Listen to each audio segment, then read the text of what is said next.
Hello, family. Hey guys, I wanted to come into your space today to share the following with you. So, the single most important gift in the world, in my mind, is the gift of communication. The greatest tool of influence all leaders have is communication. You cannot influence where you cannot communicate. It's impossible. So learning to communicate is a critical skill for any of you who think of yourselves as leaders, right? Of course, learn to communicate. But if you were to learn to communicate, the question becomes communicate for what purpose? What's the outcome?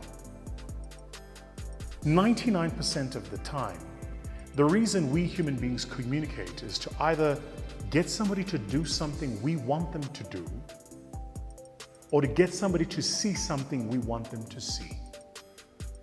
So either I want you to take action, or I want to change your perspective. But either way, to do both of these things, I need to communicate. I need to influence. I need to, as the language says, persuade.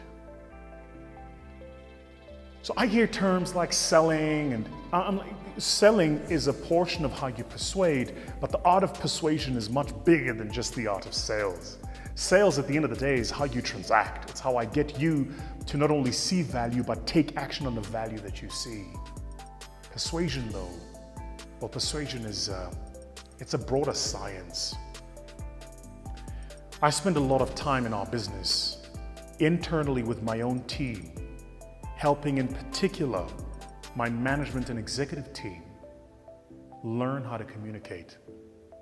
The reason this is important is because we've been growing fairly rapidly of late, and I've been stepping up the level at which I serve in the organization.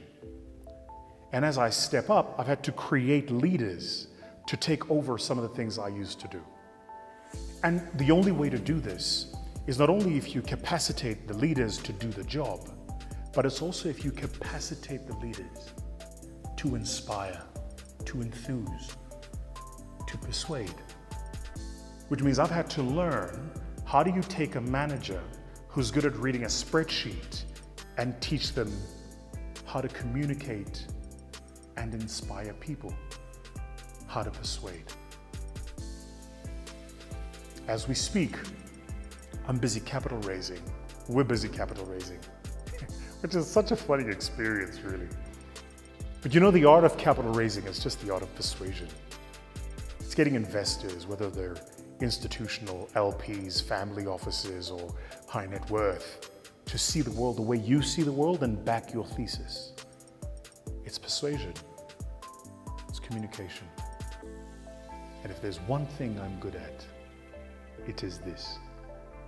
If there is a single gift that God has given me, a gift where I genuinely and honestly believe I am unequaled, it's my ability to persuade.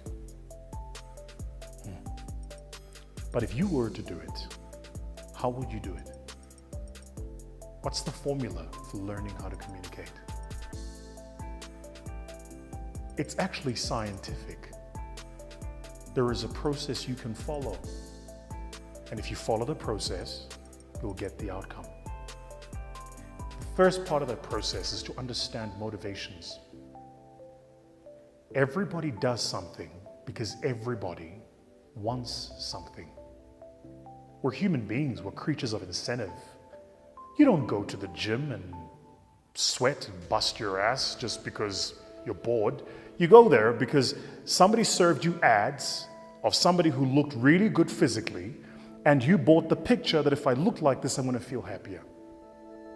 The car you drive is because somebody served you an ad saying if you drive this car, you might be happier. Even the school that you send your kids to, you send them to that school because you either believe it's going to give them the best education, or it prepares them for the future, but everything you believe about the school, you were persuaded, you were told. So there is an implicit motivation for the things you're doing. There are some things we do as human beings where the motivation is clearly explicit. Then there are some things where the motivation is implicit. But make no mistake, there is motivation there. So the first part of learning how to influence and persuade is to be interested in your audience. And not just this, be interested in what's motivating your audience to want to talk to you. So I'm fascinated by you watching this video right now. Why are you watching it? What do you hope to learn? It's a trade-off. You're giving me your time and attention, and I'm serving content so I'm top of mind in your head right now. But there is a motivation there.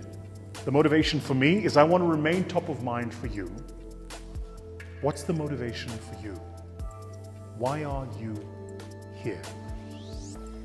So the first part then of learning how to arc story and how to persuade is to understand the internal implicit motivation of the audience, the person with whom you're dealing, having a conversation. The second thing to understand when you really want to learn how to persuade and influence is intent. So motivation is why people do what they do. Intent is what impact do they want to have. Their true intent, their motive, the outcome they desire.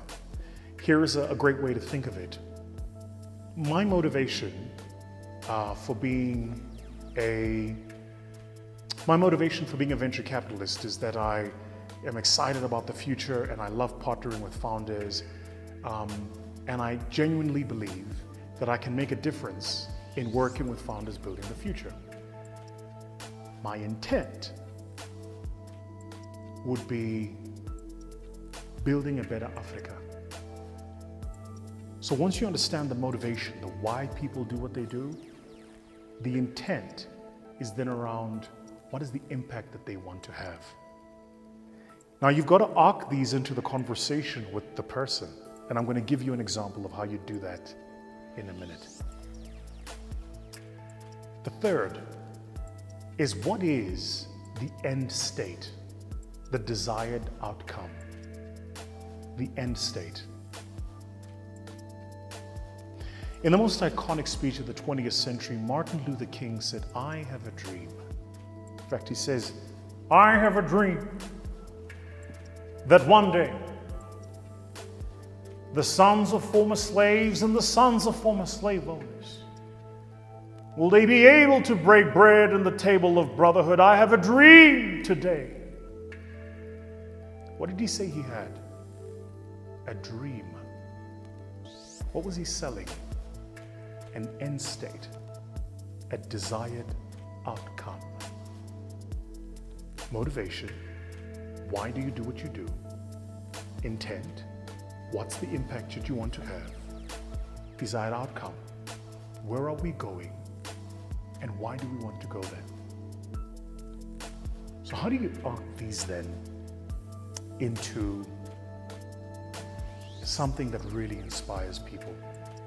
Well, to arc them, you have to base them all on one thing, which is that the cause, as Simon Sinek says, has to be a just cause. People have to believe that the cause is worth pursuing. You can't just, I have a dream, but the cause is not worth pursuing. It's got to be real, rooted and grounded in people's perspective of the world. And if it's not, then you've got to communicate it in a manner that it becomes that. It's got to seem like a just cause. I want to build an electric car company. Why? Because we're destroying the planet. I want to build a payment gateway company. Why? Because it's hard for entrepreneurs to facilitate payments across Africa. I want to build an edtech business. Why? Because education is prohibitively expensive for the poor, and I want to make it affordable. It's got to be a just cause. So how do you arc these into a story? How do you arc these into a conversation of persuasion with your client, with your staff, your employees, with your partner and your spouse? I'm going to give you a live example of something that I did the other day. So I've been recruiting, been looking for somebody who's going to help us with capital raising, which is not an easy thing to do. And typically people who do this are very, very good, very well technically trained, very connected, and have tons amount of opportunity. They can work in many places. But not just this, they're also very expensive. And we're kind of at that hockey stick of our growth curve, right? So we're here, where we're like building up to the future, but we are managing costs, comrades. We are managing costs. So I was talking to a particular candidate, and this candidate, they're like, they've just finished a stint working at one of the leading investment banks in the world. They want to take 3 months sabbatical and really think about their future and where they want to go. They've got an MBA from Waterloo, like smart kid. There's an MBA, I think it's an undergrad from Waterloo, an MBA from, I want to say MIT or something like this. Really, really smart young lady. So we get to the part of the conversation where it's my turn. So she's told me a bit about her. It's my turn to convince her now that she should come and do this with us. And recognize I'm asking her to surrender a decade of her life, because that's how long it's going to take. At least 5 years. And that's if we're in a good innings. So I said the following to her.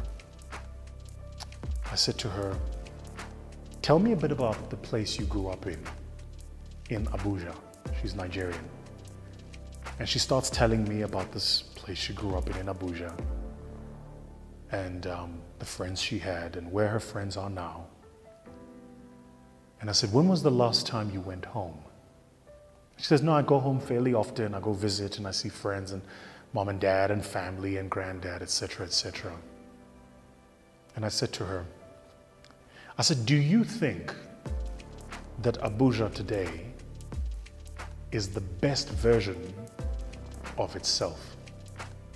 Do you think, given the skills, competencies, and talents of the people that emanate from Abuja, it's the best it can be right now? She said, no, of course not. Come on. I was like, and why not?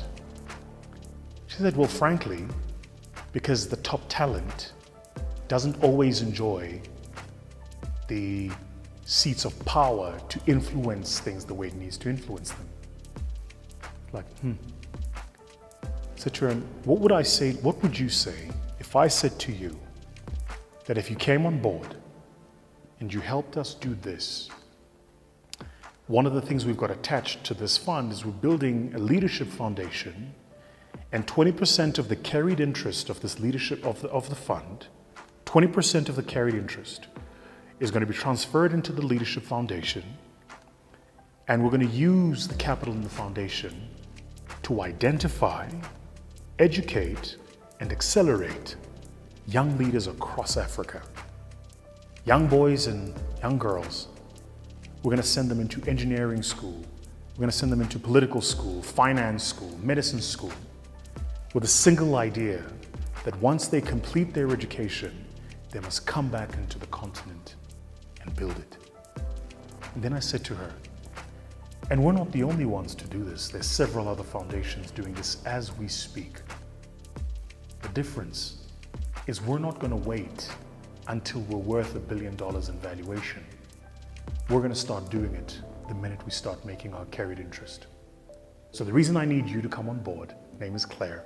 The reason I need you to come on board, Claire, is because I believe you can help us raise capital with the right investors to take us to that point. And once we've reached that, I believe that you can become a critical part of our investment team to ensure that we identify the right companies that give us the right exit multiples so that we can better the chances of capitalizing that leadership foundation and building the future we want to build. Claire, you can work anywhere. You can go and work at Wall Street and they will pay you 10 times what I can afford to pay you. Hell, they'll probably pay you 10 times more than I'm earning.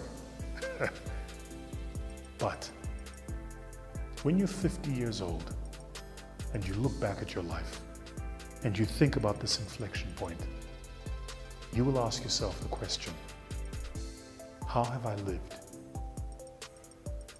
What impact did I leave behind? Did I use my skills to leave my people, my country, my world a better place? Only you will know the answer to that question. But I think that if you came on board with us, the answer would be yes. And that was it. We ended the call. I still haven't heard back from Claire. Hopefully by the time she watches this, she would have come back and said yes. But realize the whole conversation about why she should join what we're doing wasn't about us. I didn't say this is the business plan, these are the outcomes. I was like, what's her motivation? What's the intent? What's the desired outcome? And how do I base it on a just cause? So go back into your own business, into your own life. Look at some of the things you're doing and ask and answer for yourself the question. Motivation, intent, desired outcome, just cause. That's how you persuade. That's how you communicate. That is how you lead. I'm on fire, right? I know. I can literally hear, this boy is on fire! All right, family. I hope you've enjoyed that. Have a kick-ass time. Leave a comment below and tell me some of the things you'd like to hear from us in future. Cheers.